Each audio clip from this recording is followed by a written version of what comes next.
listening to WLCB LP, Slade's Corner. Won't believe the beer.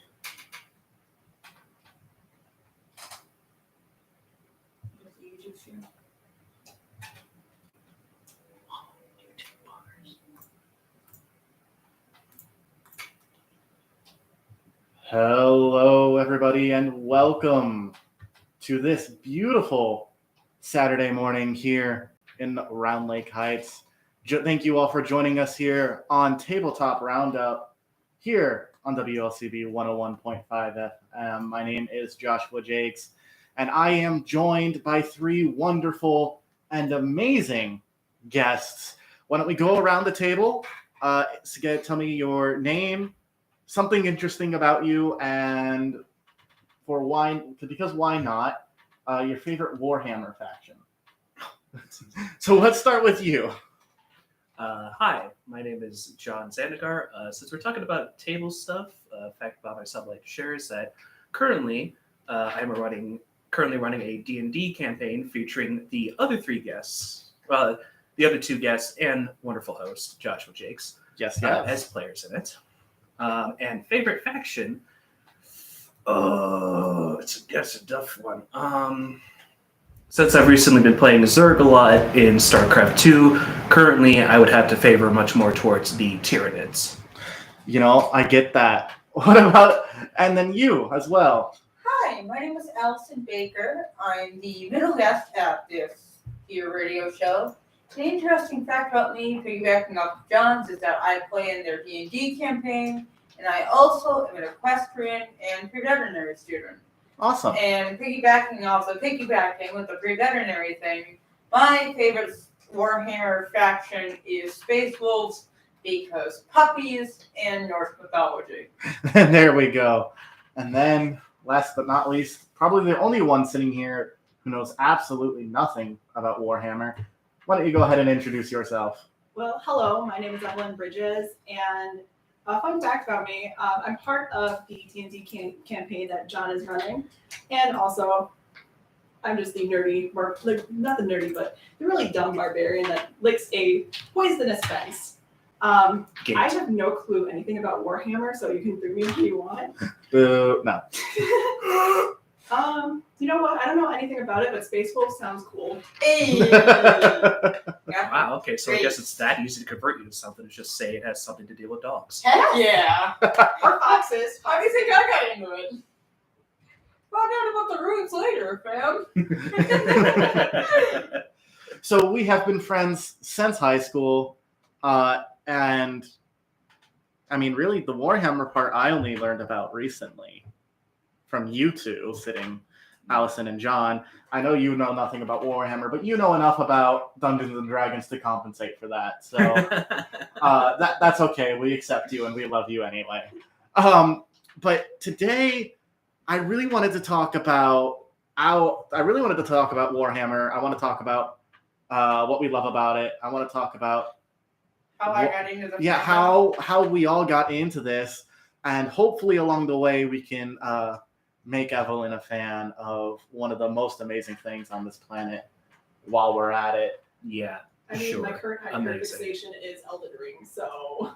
So your current hyperfixation is Warhammer. Jason, we just gotta scooch it over a little Just bit. scooch it. Little scooch. And a little guns, little spaceships. Couple more shrooms. Exactly. Mm-hmm. And the Tau. We can't forget No. the Tau. Forget No! the towel. Always forget the towel. Nobody likes a towel. Anyway, I want to talk about what's been going on with the tournament circuit with Warhammer. It has been a week. We just had the Seattle Open that was hosted by Games Workshop. And I know, John, you can see my computer screen. Where's that green? Oh, well. Looks like that green is right on the Tyranids. So there were 4 big tournaments this week. And the way this works is that we only report on those people who went undefeated or undefeated -1. 25 appearances of 200, 300 players. Only 25 made that bracket. 16 of them, 64%, were playing Tyranids.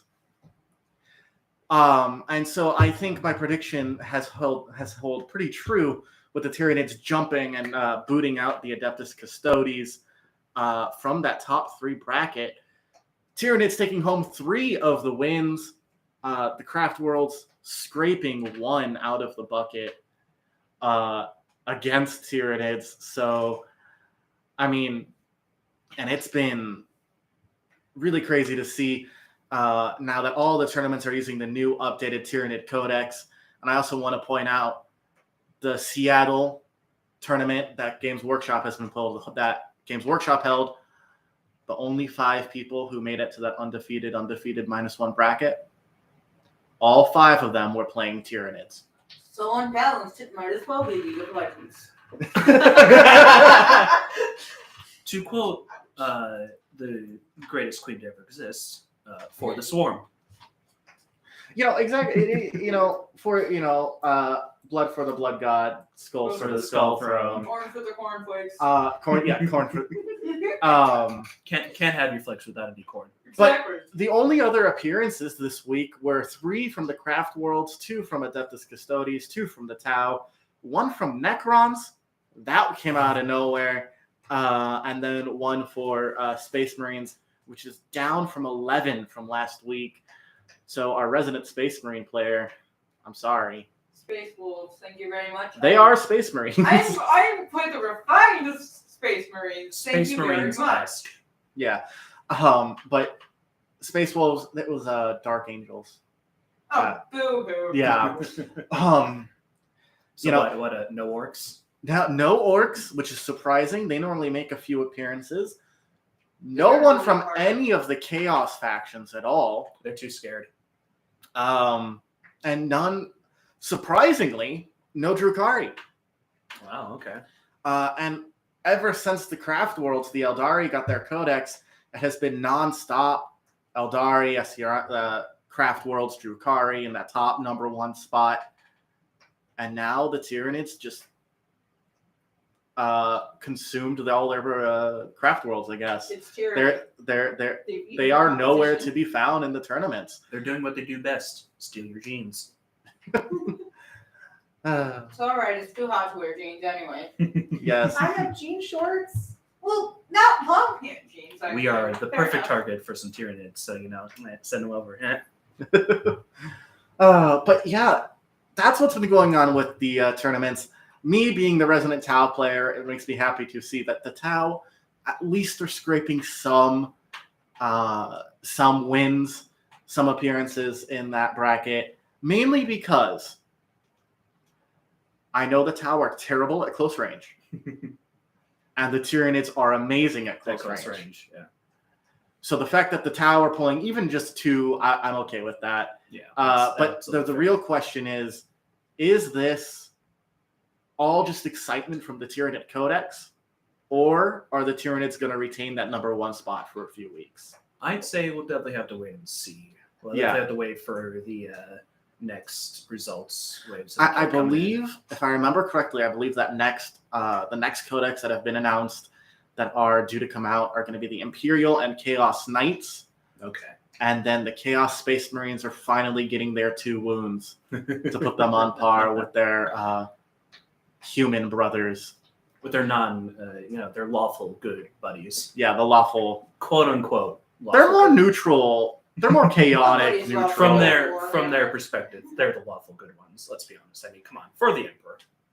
Okay, now if we really want to talk about which Warhammer faction is the more ethnically good. Ethically or ethnically? Ethnically. Thank Very you. important. Thank you. Because, Wow. okay, we need to talk about that for a second. The answer is none of them. Ethnic- Yeah, none of them. No, but the one that's more. How about this? The one that's more on the moral alignment chart. Spoiler alert, they're going to say Tau. Yeah, it's the Tau. I will stand on this hill. The Tau are the Tau the best? No, but compared to who they're up against, absolutely, they're the most morally correct to our understanding of morals in the entire Warhammer 40k universe. But I feel like the universe plays more by the rule of cool rather than the rule of actually trying to be Have you morally considered- correct. Yeah. Have you considered the opposition to that point, fish communism is bad. I like my fish on my dinner plate in stick form as fish sticks, and not I as prefer mine breaded. soldiers fighting my army. Cedar Plank Salmon Man. There we go. Oh. See, but here's the I love how this is what this has turned into. But here's the thing about the Tau. If we really, it's the meme. They're the fish people. You know, they have all the fish names for their vehicles and stuff. And when they win, you say, holy mackerel. And that would you. Quick warning, me and Allison will be giggling at each other. Yes, absolutely. It's like Giggle, D&D. giggle. I feel like that's what makes it a little bit more wholesome and a little bit better. But moving on to our factions, what we like about them. You, Allison, are just getting into Warhammer for the first time. You're building your first army. You're painting them. What has that experience been like for you? Yeah, so my turn for story time then. Yes. I was kind of brought into the Warhammer fandom by Josh, our host here, but also my romantic partner, and they were talking a lot about it, and they were telling me how cool it was, and there were all these factions, and there were these little minis that you could build and paint, which my dexterity is admittedly not the greatest, but it's still good for my hands, and I like It's like arguably a 6.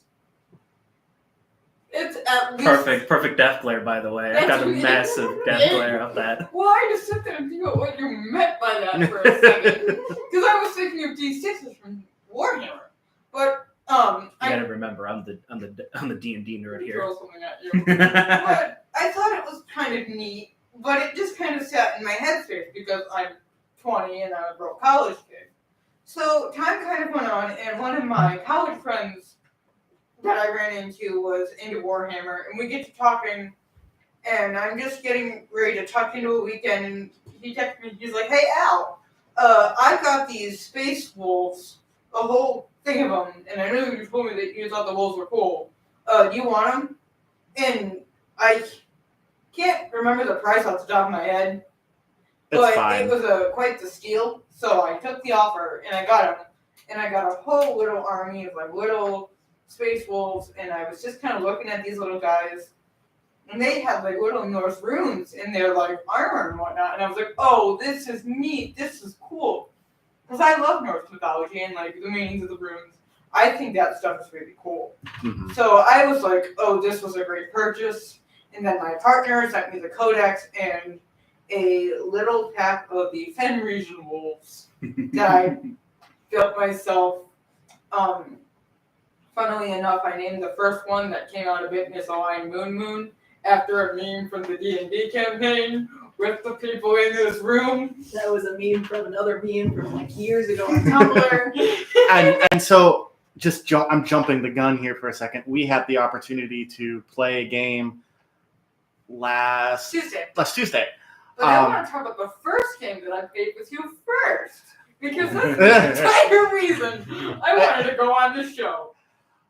So what about the game that we played last Tuesday? Who was the first one of your army to be knocked out? I don't remember off the top of my head. Yeah, it was Moon, wasn't it? Yeah. Okay. Just like Moon. Just like Moon made the first one out. We're doing this best. You know, honestly though, for that being okay, not your first game, but your first real game where we're not just throwing everything in your face. With that being kind of like your first actual game, how did you feel about it? Well, great. I've got the floor now. I can call you out on the first time. Nothing wrong with that. So the first time I ever played Warhammer was with Kaylee and then my romantic partner. And those two. And so anyway, basically to make a long story short. They had the brilliant idea of throwing all the armies on the table at once. Okay, and teaching in my me how. defense. No. I was In overwhelmed. my You could see defense. my eyes crossing. Your romantic partner got there way sooner than I was expecting him to. That's fair. And so with that, it was kind of like, okay, well, now what do I do?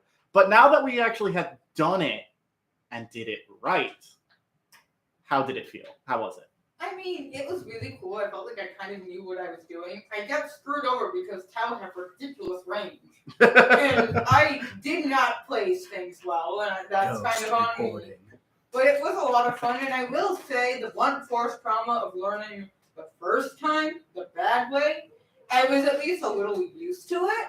Right. So, like, you kind of threw the baby out with the bathwater the first time. Mm-hmm. But when I went into it the second time, it felt almost a little easier to pick up. Okay. And I think you could kind of notice that. It's like, okay, I know what to look for. I know what I'm doing. I kind of know what days to look. No. So it kind of felt like in the scene from Ice Age where Sid throws the dodo off the cliff. Yep. Yeah. I'm the dodo.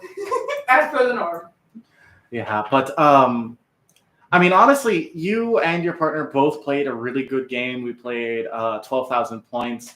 You and your partner splitting those points up and playing as a collective Imperium faction, with you playing your Space Wolves and your partner playing Blood Angels against my 12,000, or not 12,000, 1,200 points of Tau. At the end of the day, I won when we look at points, but I want to say you won by learning how to play the game. So at the end of the day, that's the pity medal. No, it's not. The cheese factor of a shonen anime. Oh, friendship. Yeah, but the point is, everyone's first game is going to be slow.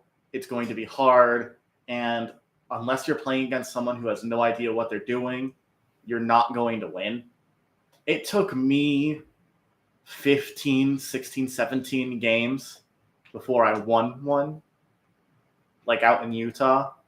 And so I'm going every single week. I'm playing every single Saturday. And then once I won. Out of every single time I win, I've only won once. Now, I've played against some people with a little bit less experience. I don't tend to count those as winning per se, not because I want to devalue that win for myself, but rather because, or not that I want to devalue the challenge thereof. But when people are learning the game, you're not going to go all headstrong on that. There's that experience, there's that, as you were saying, it's just kind of a different game. It's like you go into it knowing you're going to win, which for me, it's like picking the kind of easier difficulties in like an RTS game. It's like, you're going to do well, definitely. Full well that you've got the upper hand of the situation, but you're definitely not going to like baby them the heck and back. Right, exactly. Which is another thing I kind of want to bring up with my experience of getting into the game is that the people, you and then my college friend and my partner, have all been like super awesome and welcoming into the Warhammer fandom, and I'm like super grateful because with new things I get a little nervous sometimes. So it's nice to have friends kind of there to nudge me and not just like, oh, well, there you go, off the deep end. Die. Well, I have seen people in the Warhammer community who don't want to help new people. I've seen that happen. There was a time out in Utah where, this one guy was trying to find just 500 points. And I was more than willing to play with him. Our game ended up falling through for other reasons. But, I saw people say, no, I don't want to play a 500-point game. Which, when that is all you have, and this is something you want to learn, that can be a little discouraging. Oh, absolutely. And so, the fact that people do get the opportunity to, not the fact that you are having a positive experience warms my heart, makes me happy all up on the inside. And, the Warhammer community tends to be relatively positive to new players, I found. Right, and it's important to uphold that and have that conversation like, hey, bring these people in. Or like what we did with me, I only had like 500 points. I've got more now because I got the Dreadnought that is on the TBB, that is to be built list. But, combine that with a friend. Like, sometimes you gotta start small. But it's the only way we're going to make this community bigger. And it's the only way that we're going to help these new people that want to come in and are trying their best. Exactly. Amen to that.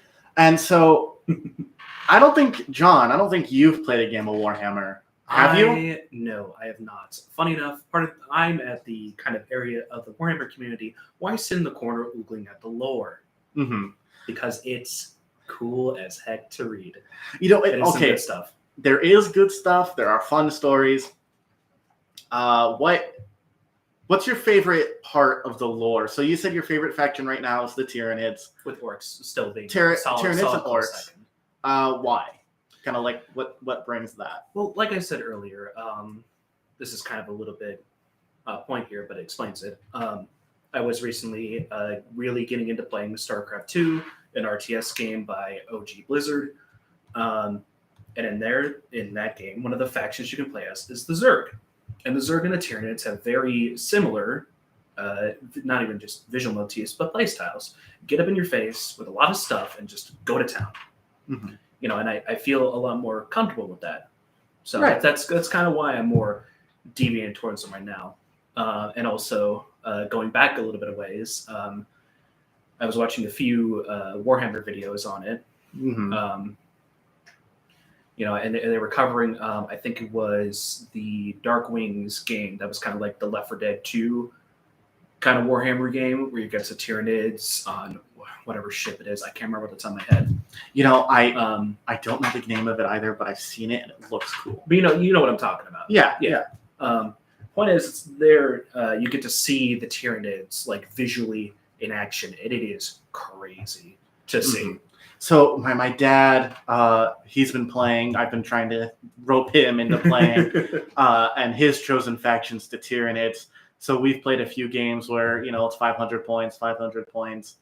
Right, the baby mode. Yeah, the baby mode, and we're playing quick fun games. Yeah, and we're playing, and it's really interesting to see, at least in my experience, that the Tyranids really need to have a lot of cannon fodder. Yeah, numbers. Yeah. Again, going back to that Zerg analogy. Yeah. Numbers is key. You throw numbers at the enemy so that way, again, going back to the Zerg analogy, you throw your Zerglings at the army to just get them distracted so you can get your specialists and you get your flyers in, you get your big boys in. Mm-hmm. Numbers are key. Right. Math. Yeah, exactly. Math. Unlike the power of math. So it's a bunch of as somebody who doesn't know Warhammer, so it's mostly like you're trying to make the swarm go after something instead of like one big hard hitting soldier going after him. Right. Not the usage of battalions or squadrons. It's just a tidal wave. Attack my children. Yeah. Yeah, literally, just charge. Go. See, unlike the Tau, where it's more reserved, more hold your position, get the big guns in. Right, hold those The core Tau are just the positions so you can snipe. stormtroopers. Yeah. They're fishy stormtroopers. Wow. Except they have some accuracy. Derogatory. Except the Tau can actually hit their target. Tell them to your rolls on Tuesday. I believe my rolls were mostly 4, 5s, and 6s. You had several rolls where you only hit like 2 dice. I was like a roll of 8. That still is hitting stuff. Again, unlike the stormtroopers. Yes. And the majority of my rolls were 4, 5s, and 6s. Which No, they weren't. a lot of them were. Some of them were. Most of them were. Anyway, A moderate amount were. and that was without really using my marker lights to an advantage. Right. So the fact that I did well without marker lights, well, I got lucky. We'll just leave it at that. But the final point for that game was it was 35-55. We weren't counting secondaries. It was only just hold 1, hold 2, hold more. So yeah, that was a fun game. Absolutely. So here's the other thing, though. Looking at you, John, Hi. and I guess you too, Evelyn. Would Warhammer be something you'd want to play? The main problem for me getting into Warhammer is the absolute sinkhole that is the cost. Right.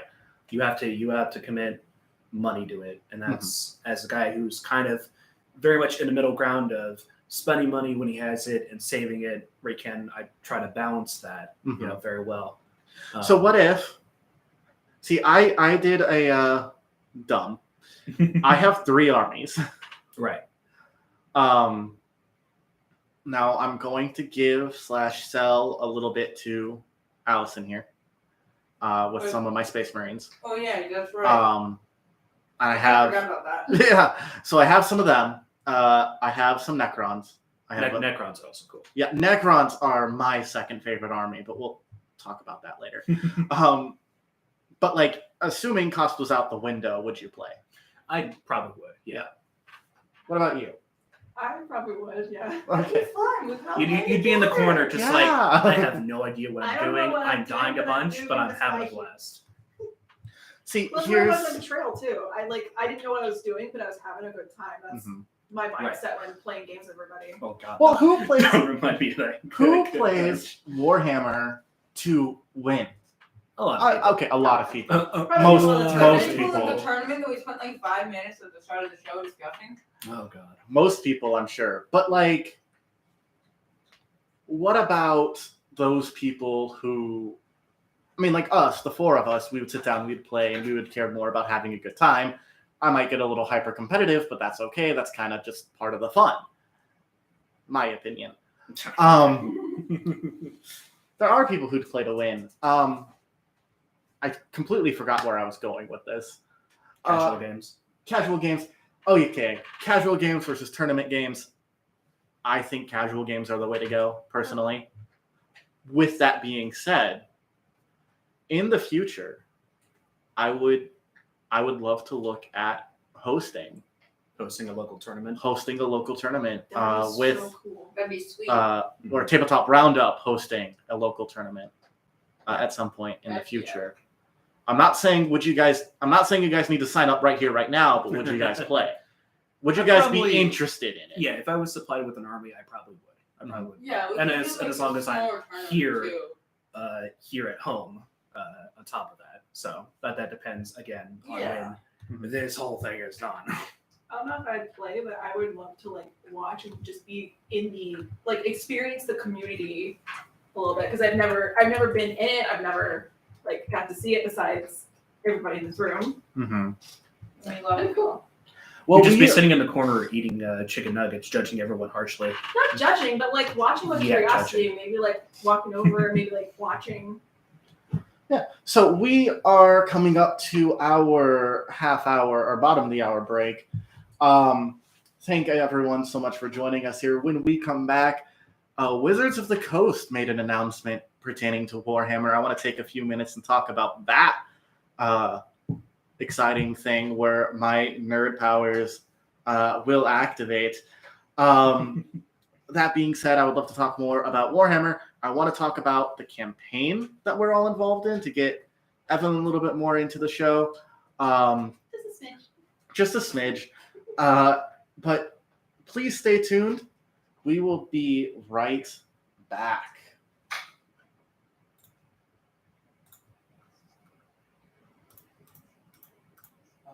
And you are listening to WLCD LP Plays Corners. Mics are off. Yeah, mics are off and I'm screwing up.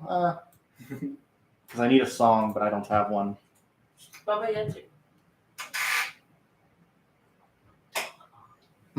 It's okay. What song? I just went with the 7-minute song. Yeah, fair enough. October. So we can nerd out about that. Well, that was so much fun. Very good, very successful first half an hour.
So Magic the Gathering is releasing for their Commander decks 4 Warhammer themed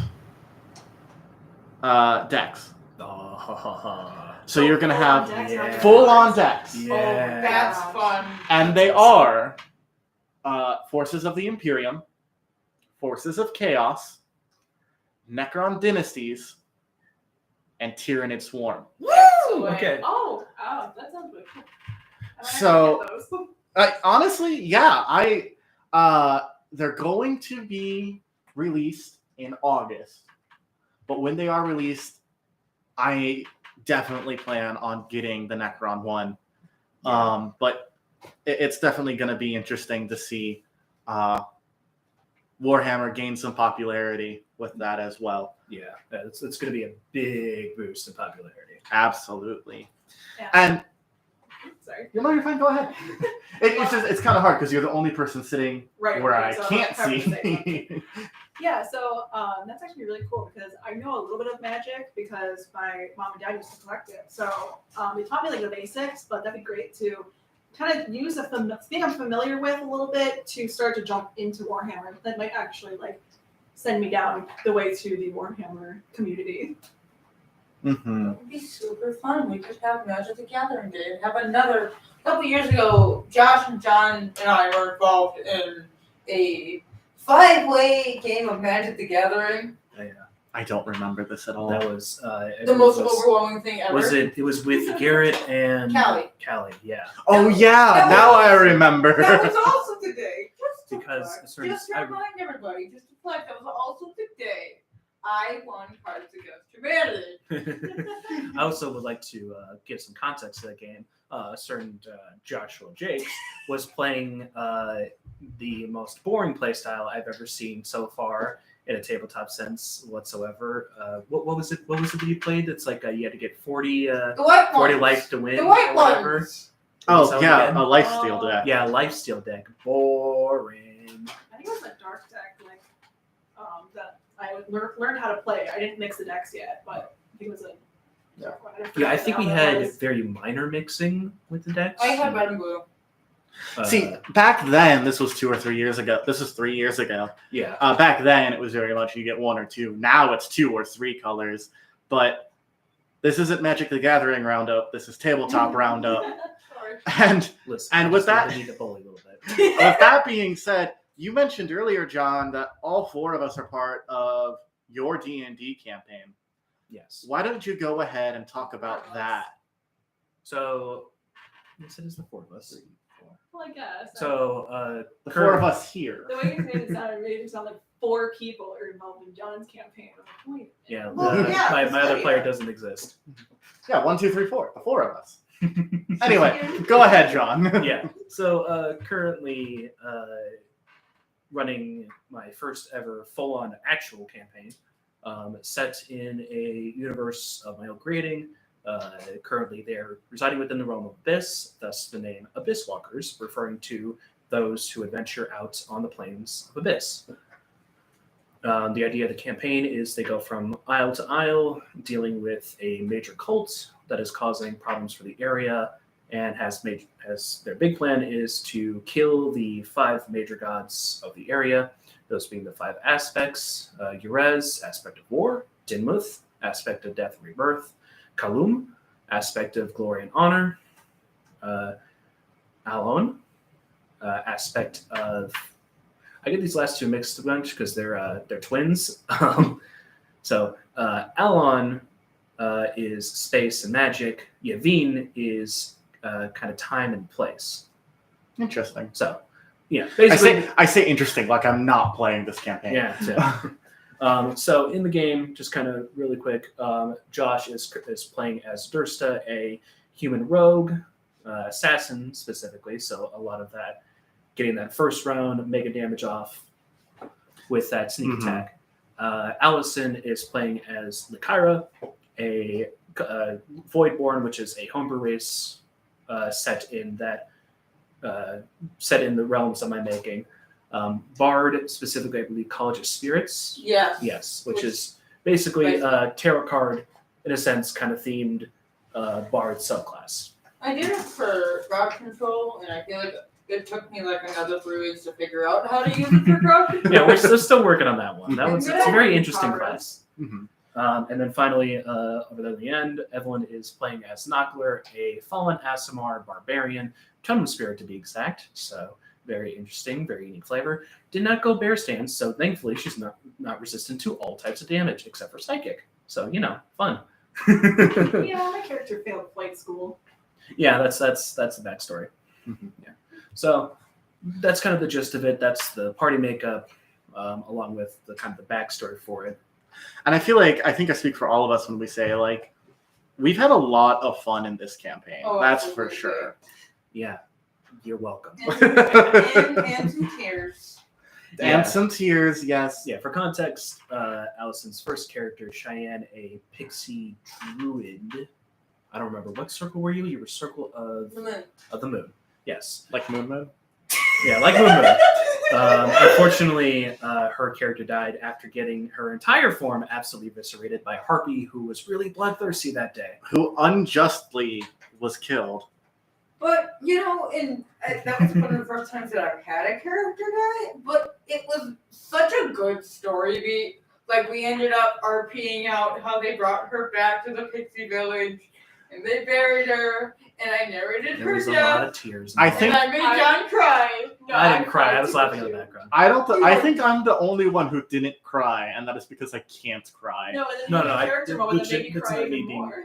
That's not me being like, I'm such a tough guy. That's just the sheer fact that I am physically incapable of crying in most circumstances, despite me wanting to. Boom. So, but yeah, Some great characters there were on so that many cried a times lot. during that I'm like, oh, I'm trying not to laugh too hard because it's such a good scene. It was was- great storytelling. I remember when that happened. I remember just feeling just oh my. Yeah, it was a major thing for all the characters. I remember Uh, John's like, who wants to? I don't know. I don't know if it was like the last blow or something. It was whoever wanted to finish off the harpy, and I remember you were like, Knockler's gonna kick that flying bird's buta into next week. That was the kind of energy you gave off, and I loved it. Yeah, because I think Knockler and Cheyenne started to have some kind of like friendship because his kind of character background, he's kind of afraid of making friends. It's kind of hard to play that because I'm not like that. Mm-hmm. Yeah. Where Cheyenne, sorry, go ahead. I know you do. No, you're good. But like Cheyenne was a very bubbly character. She was very sweet, very open, very kind. She was just kind of Knockler's emotional support shoulder pixie. Literally, Yeah, shoulder pixie. pixie. Mm-hmm. So Real quick, I do want to butt in here. I did realize I forgot the last player. That was Lydia. She was playing a dwarf, life domain cleric. So just to give that for perspective. And if you're asking, no, they did not have Revivify at the time because I believe you guys were level 4. Yeah. yeah. So no, they did not have the absolutely strong, crazy spell that is known as Revivify. Speaking So- of Lydia, can I talk about the statues at Cheyenne's grave and how much that made me cry? Oh, sure. my gosh. Also, like when Josh's character, Dursta, after the fact, I think it was you took a little bit of the fairy dust and put it in a bottle. Yeah, I took a little. So Dursta took a little bit. So the backstory behind Dursta, because I joined late, is that she was kind of hired to be like hired muscle, Yeah, very much playing the assassin role. Yeah. Dursta had a history of working with several guilds throughout the area. And was directly hired to join the group.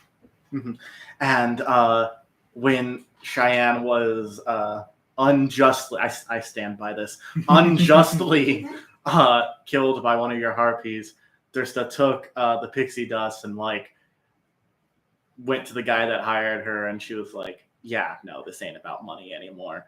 You know, in that moment, the guy hired her. The hired Dursta.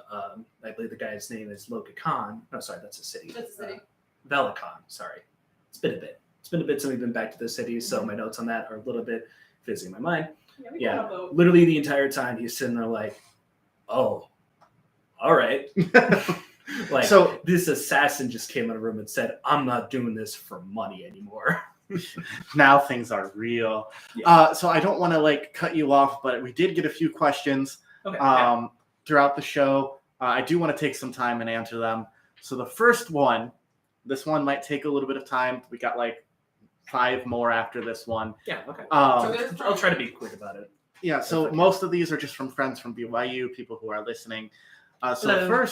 the first, shout out to everyone who gave us a question. Thank you all so much. You guys are the bomb. First question: how did you all get into Warhammer / D&D?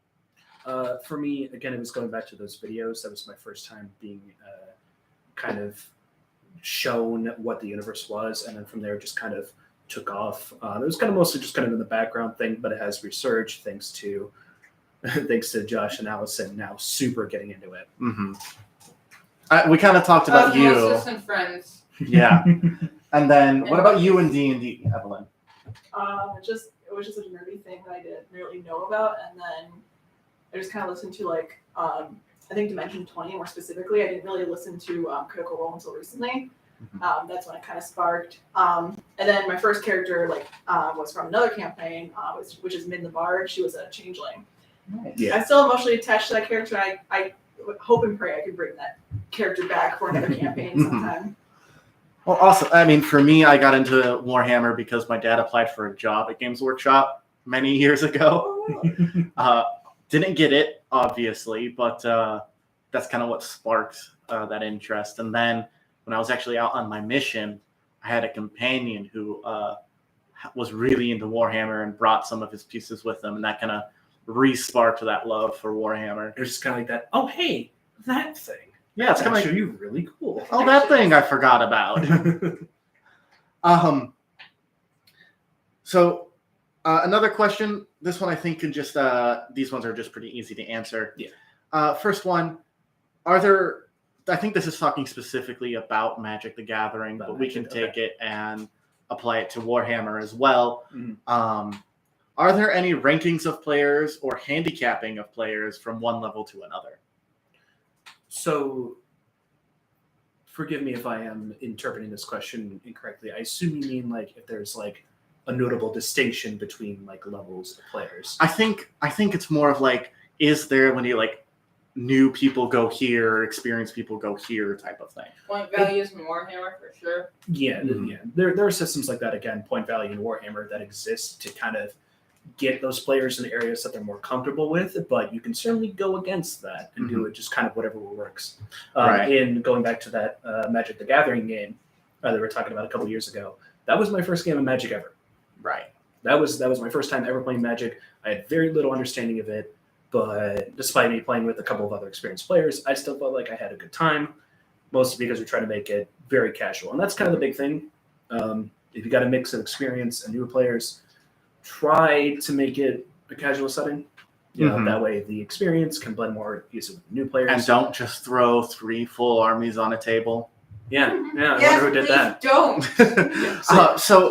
So when you go to a tournament, I feel like specifically for Warhammer, because I don't know how it works for Magic the Gathering.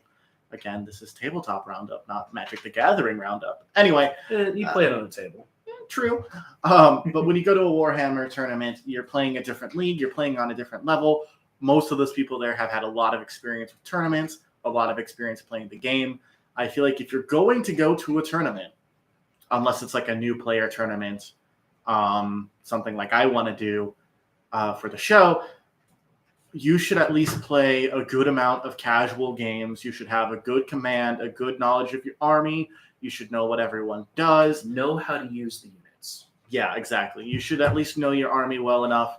You're probably not going to win, but you're going to learn a lot from those tournaments. Yeah. Side note, advice from Allison to the listeners: do not be like younger Allison with her Yu-Gi-Oh tournaments, who bought a deck, bought a starter deck, threw sleeves on it, and then yeeted herself into a tournament. Don't do it. Yeah, no, you customize your army, customize your deck to your specific feeling, what you think is going to work best, what works best with you, more accurately, and then go ahead and take that and then make adjustments throughout. You will see in tournaments, like all of those people who were playing Tyranids had very similar lists. So find what works, look up what has worked in the past, and take that and go with that. Yeah, again, big thing, comfort. Yeah. Comfort's the biggest thing. Comfort's the biggest thing, but if you're brand new, just getting into it, just play it by the rule of cool, what you think is best, go with that. And And cool will always win. yeah, Definitely. Yep. exactly. Mhm. Yep. yeah. So there's definitely different levels there. So can new people play against experienced players? Absolutely. The new player will not win. No, definitely not. Another question. Unless they're just like have an insane amount of inner talent. Right. You know, like they're the next like second coming of I don't know any like really notorious pro. Or in Jesus Christ. Yeah.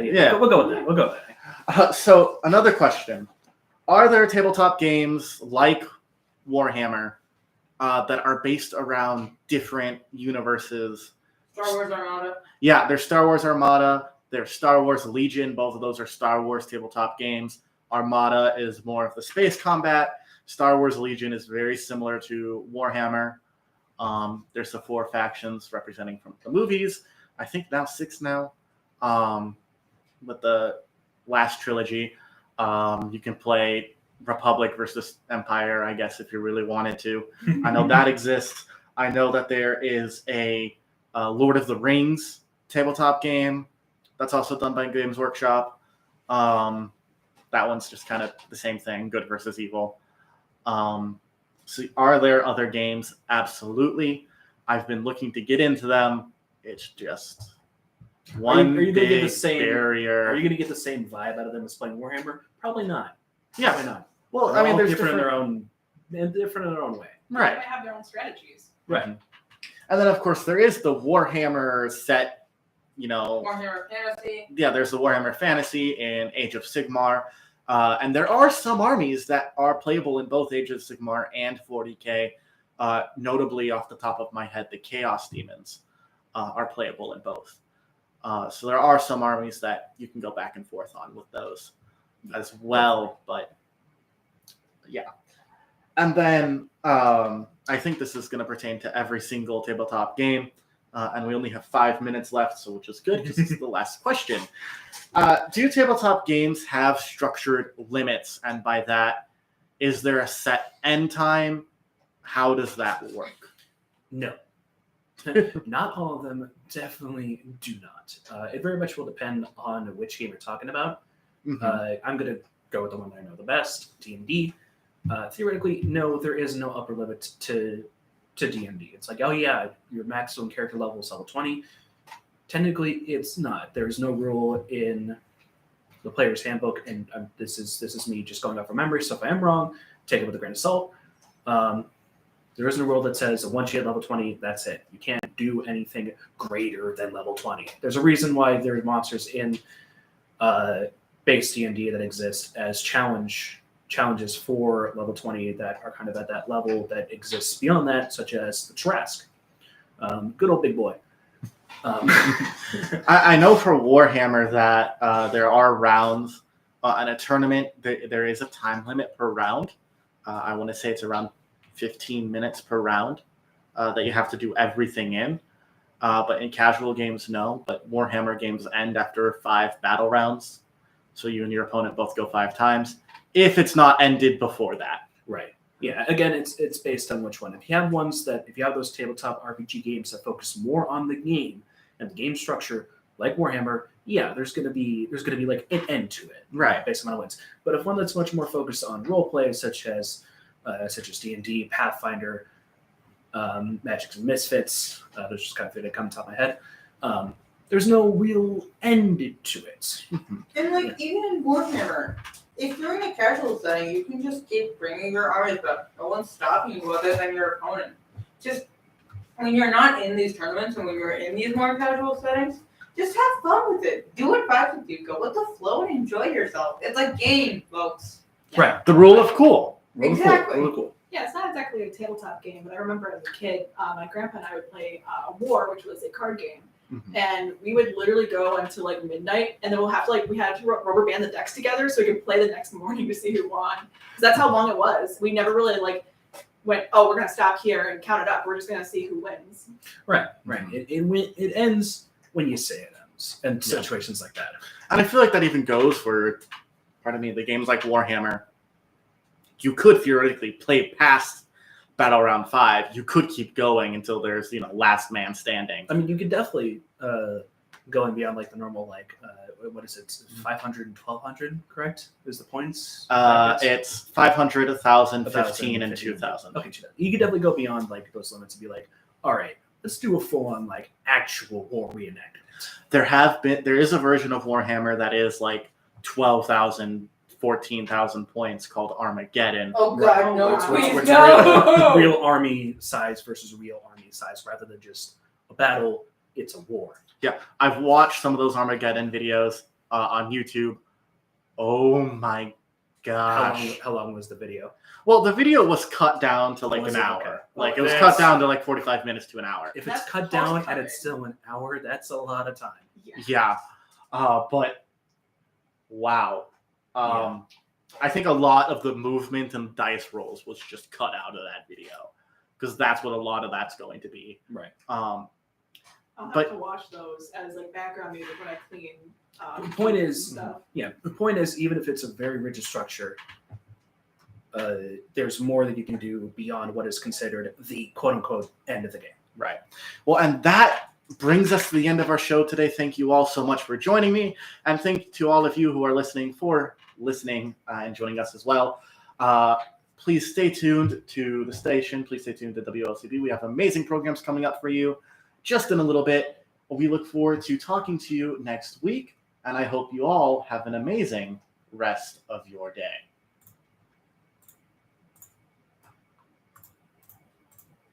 Entrepreneur Show, and you are listening to WLCB LP Slade's Corners.